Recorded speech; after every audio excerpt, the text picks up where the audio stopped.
What's up everyone, welcome back today on another video. So today I'm about to show you the daily cipher for today. Today is the 17th of the month of June and I'm about to show you the daily cipher for today.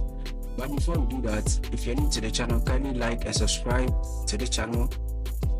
It really helps us a lot to create more content like this. And also don't forget to turn on the bell notification. But before we do that, I think most people don't know how to type in the code. So if you want to learn more about how to type in the codes, go to any browser you are using and type in International Morse code. International Morse code. So you can see as indicated at my screen. You copy and you will.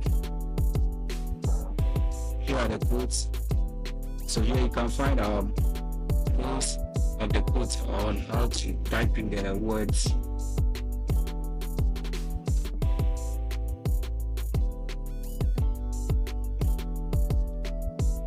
Yeah, so you can go through and you will learn more about it. So let's get started. For you to press dot, you just press a leaf, and for you to press dash, you press and hold for at least 2 seconds.